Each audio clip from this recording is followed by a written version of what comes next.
Hey everyone, I'm the Canadian Lad, and I just watched the official trailer of Spider-Man No Way Home at 0.2 Febix speed. I can't put into words what I was actually feeling while watching the trailer for the first time. And I love how Jon Watts, the director of the movie, has shared the trailer on Instagram like this, along with the caption that says, "The way the director intended." Now I'm gonna be breaking down scene by scene, so I might spoil a lot of the movie for you. So if you want a clean experience in the theater, I'd suggest you click away right now. If not, then let's just jump into it. So the trailer opens with MJ and Peter talking to each other on a rooftop. MJ is holding a newspaper and reading a specific article that says, people suggest that one of Peter Parker's powers includes the male spider's ability of hypnotizing women. This is sort of foreshadowing what is about to unfold in the trailer. By the middle of the movie, Peter will essentially make Doctor Strange hypnotize the entire world into forgetting his alter identity. Now there are a couple of details I found in this scene. Notice MJ is using her backpack as her pillow, but Peter is only using a book. This is because Peter lost his backpack in Spider-Man Far From Home, which actually keeps happening again and again due to his line of work. I need a new backpack. Now the front page of the newspaper not only talks about Peter Parker and his secret identity of Spider-Man, but notice it also painted Ned and MJ both as accomplices in Peter's crimes. Now MJ and Peter lying around on a rooftop could be another callback to the original MJ and Peter from Sam Raimi's Spider-Man 3. One last detail from this scene would be this graffiti on the wall behind Peter and MJ. It says Ditko. Now Steve Ditko co-created both Spider-Man and Doctor Strange, and now we are finally getting a solo movie where these two are together. But in the hindsight, it could be a reference to Mr. Ditkovich. Give me rent.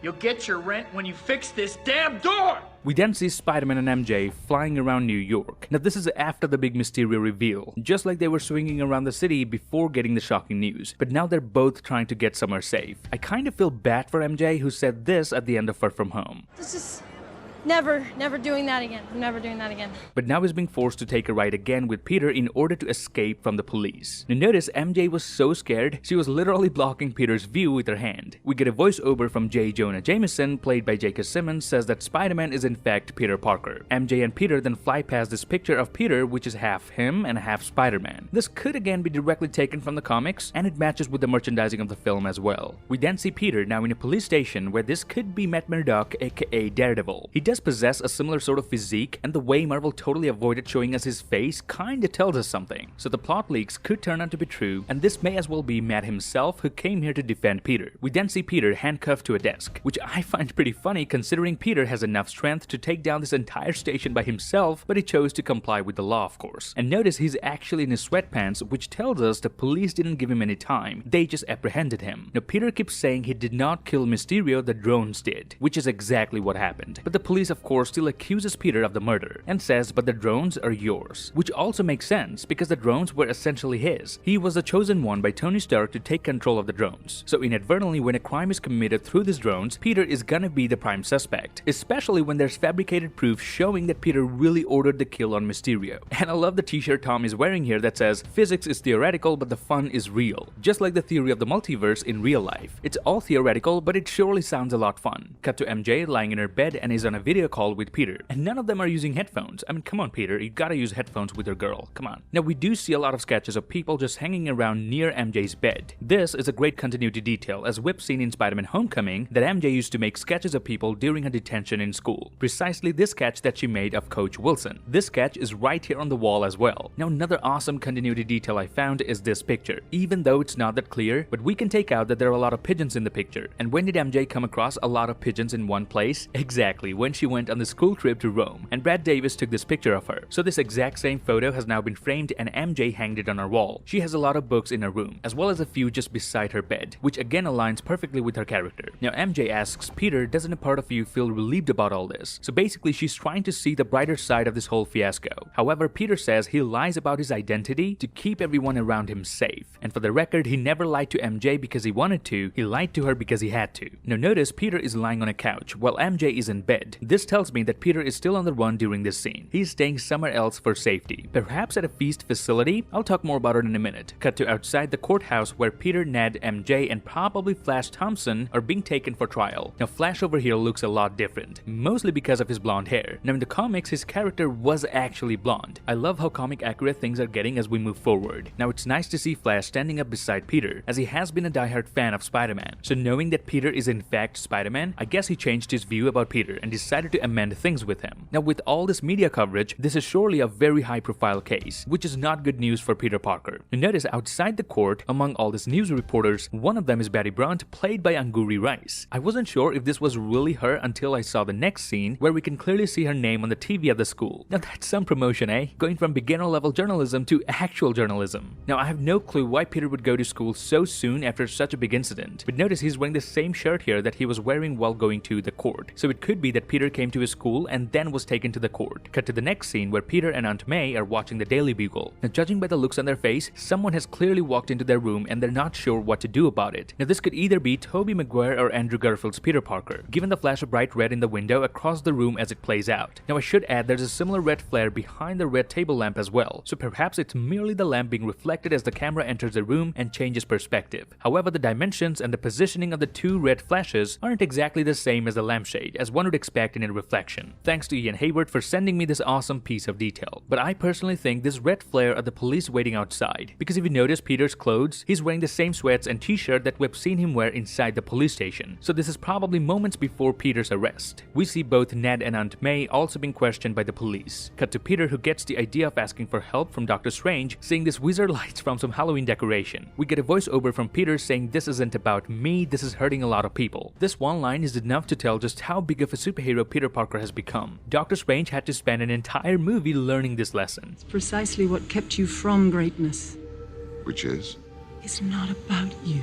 Which Peter learned already while still being a teenager. Cut to the Sanctum Sanctorum, where Stephen Strange welcomes Peter and asks what is the matter. Now, of course, this whole sanctum is round with snow, which may have a funny reason behind it, and that is Bruce Banner making this huge hole in the sanctum during the events of Infinity War. With Strange snapped away, there wasn't anybody to repair this hole in the sanctum. But what bugs me here is that Strange can literally make fire out of nothing through magic, and still he's making someone else shovel the snow. But that's not the biggest issue here. The problem is Doctor Strange himself. This version of Strange is really strange, and he acts quite sus throughout the entire first half of the trailer. We get a funny exchange between Peter and Strange, a nice little callback to Infinity War where something similar happened. I'm Peter, by the way. Doctor Strange. Oh, you're using your made-up names. I'm Spider-Man then.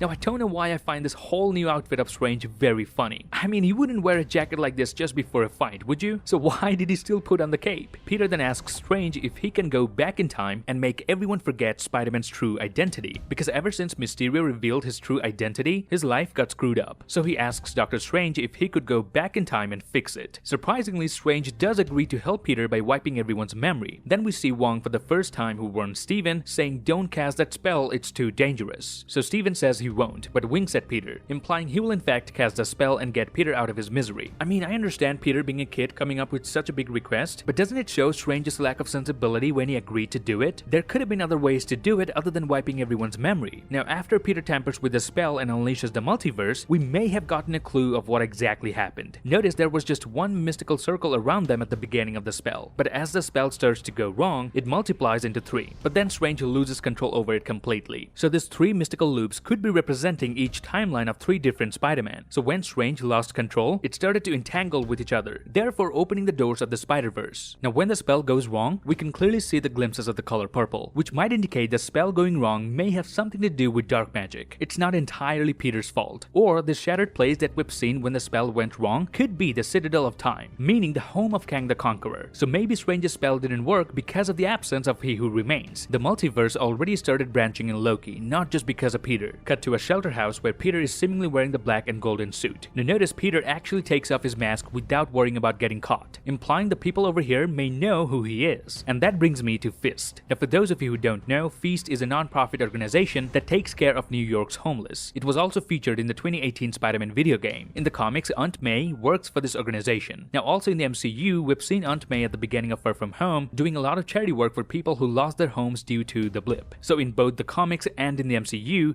Aunt May is heavily involved with helping the homeless. So it makes absolute sense that Peter may have taken shelter here to hide away from the police, and that's why he doesn't care about taking off his mask. Not only that, he was actually chasing someone here in this scene, and this guy is essentially helping Peter by showing him which way to go. Now this black and golden suit was of course shown during the promo materials, and this looks like a suit made to withstand attacks from Electro. Now notice the golden stripes on the suit are not that visible. Keep it in mind, I'll talk about it in a minute. We then see time and space bending and twisting around Spider-Man, just like we've seen at the end of Doctor Doctor Strange. So this is probably Doctor Strange now chasing Spider-Man inside the mirror dimension. I think I may know why Doctor Strange is all of a sudden chasing Peter, but my answer might spoil the movie for you, so please be advised. According to a plot leak, after Strange messed up the spell he was performing for Peter, he had to imprison villains from other universes until he could send them back to their respective realities. Now Strange had a mystical box holding everything together, basically making it possible to keep all these villains in prison. But Peter gets brainwashed by Willem Dafoe's Green Goblin, as he says to Peter that if they're sent back to their reality, they will be killed by their version of Peter Parker. So Tom's Peter feels empathetic and steals the box from Strange's vault. That's why there's a massive chasing sequence in the film between Doctor Strange and Spider-Man. Strange throws everything at his disposal to stop Peter, but then he finally catches Peter with the box on his hand and separates his body from his astral form. Now Peter's astral form of course wears a different outfit than his physical self, maintaining the continuity of Endgame, where Bruce Banner was wearing different clothes than Professor Hulk. Now if you're wondering what this box really contains, it is one of the ghost boxes that exists in the Marvel Universe. A ghost box opens gates between parallel worlds. It's basically a way of traveling between the multiverse. And notice how angry Doctor Strange looks over here. It's because Peter really made him run for his money during the whole chase. But then comes one of the big reveals, Electro. This yellow lightning is basically a direct clue of his involvement. Now Jamie Foxx is officially returning to reprise his role of Electro, and Marvel has switched his color from blue to yellow in order to make it more comic accurate. Notice how all these police officers are looking up. This makes it even more certain that Electro is up there, and just beside that we can see a van of the Daily Bugle. We then see an upgraded version of the Iron Spider suit, which looks incredible just to look at. Happy is then apprehended, who is probably trying to get to Peter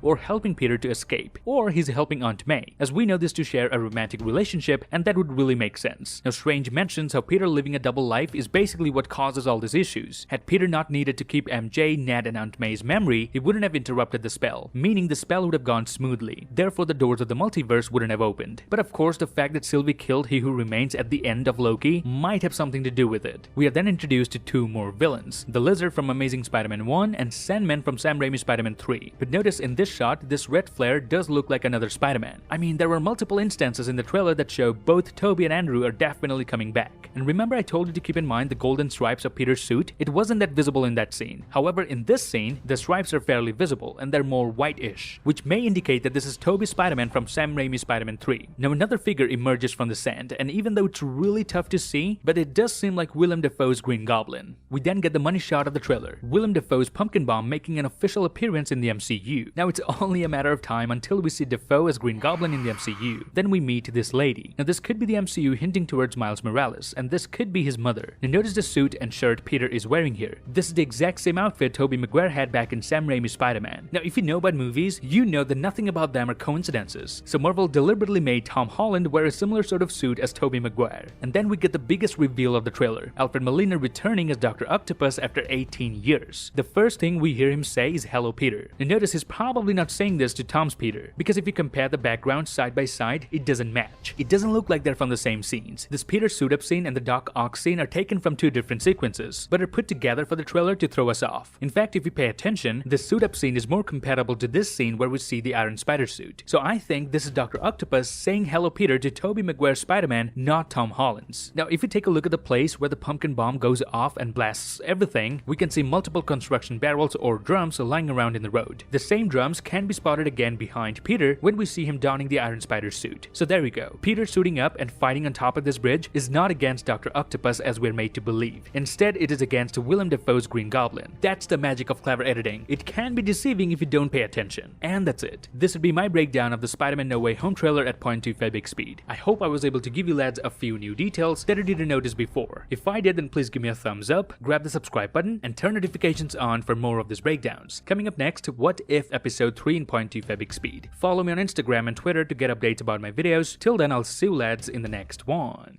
What the